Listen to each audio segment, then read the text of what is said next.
Morning, guys. Just want to talk about a little bit about resilience, because I think that's something a lot of people don't really push. See, the thing is, I've got to admit, I know I keep everything looping back to the late 60s when women took control of everything along with hippies. But resilience is one of those things where, from a female perspective, it's not really a thing. They talk about having resilience in the sense of I've worked so hard and everything's about me, but not what resilience is. And that's from a female's perspective, you see.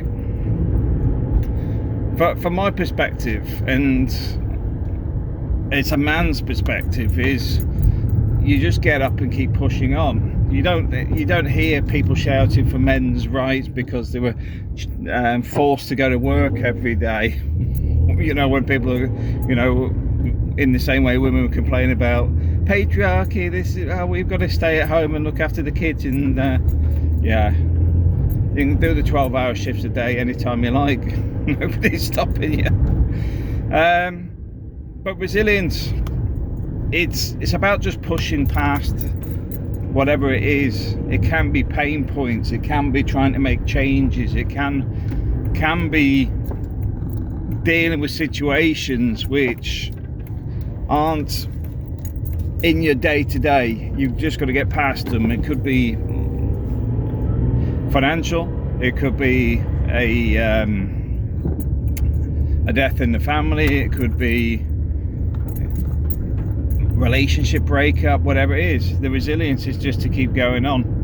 I mean, mine at the moment is the gym, because over Christmas I've managed to put on a lot of weight, because you spend all your time with the kids and family. So where I have a routine of going to the gym every day, it becomes just doing the family stuff. And I can understand why people talk about the impact of family life, putting on weight, etc., because it's true. It's not anything you've done or I've done. It's just the fact is your priorities are the family, so you become the dad taxi, etc.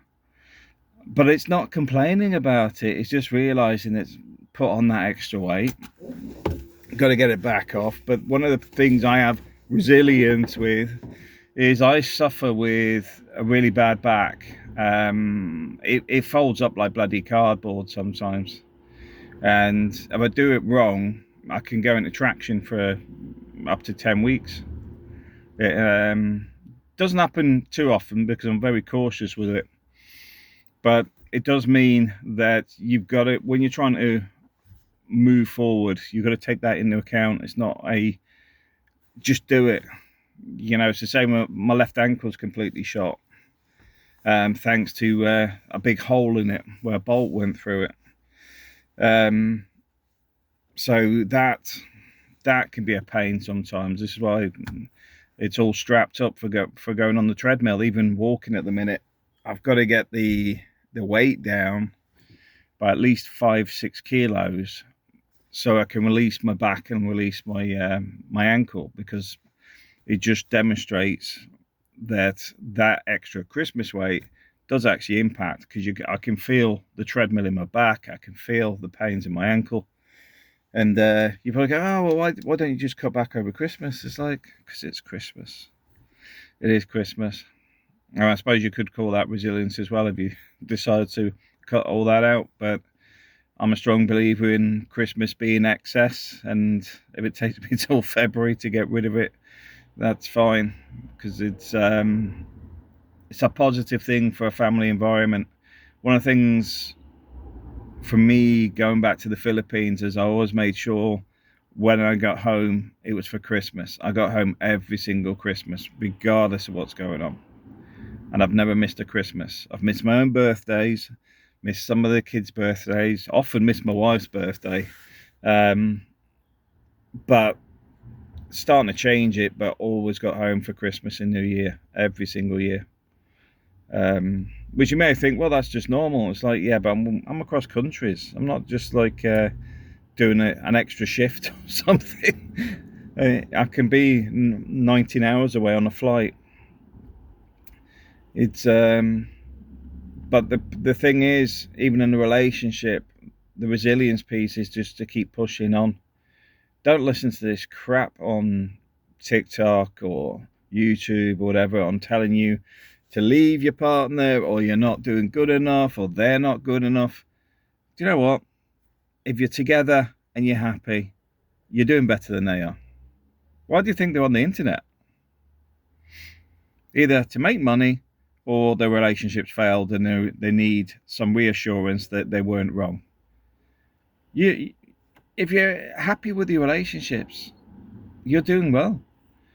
Because the big thing out there, nobody talks about people being happy. That's the reality. Stick with it. As long as you're happy with each other, and even with the grind, and even when you're annoyed with each other, take the time to actually sit down and work out what the hell's causing the problem. Because communication is one of the big keys.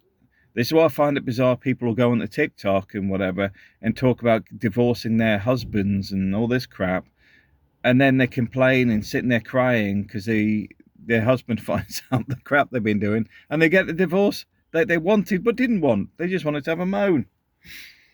But just tell your husband you're not happy and why you're not happy, and they'll tell you why they're not happy, because guess what? It's a two-way street. I mean, for me, when am I not happy? I'll be honest with you, is just clearing any bills we've got at the moment, and actually trying to keep all the interference from all the negative crap that's out there at the minute with the media, and trying to understand people's viewpoints sometimes. But even that's resilience. But part of it is listening to yourself sometimes, because you should talk to yourself, not in a mad way, not as if you're having a conversation across the room, to yourself, but more in a case of think things through, think about what you want to do, what you want to achieve, what's going right, what's going wrong, what can you improve on. But ultimately, a lot of the stuff that they don't drive, and I mean don't as in government or just generally, is actually just try to be bloody happy. Try to be content. Find where you want to be in life. There's nothing wrong with being in a position where you're okay. That's it. But nobody says okay is okay. There's always a problem, or they always want to create a problem. But for me, if you're in a position where you're happy where you are, happy what you got, and that's it. A simple thing to say. I heard it the other day actually, but it's actually very true. Past and future don't exist, only present does. That's it. So why are you worried about it? Thanks for watching.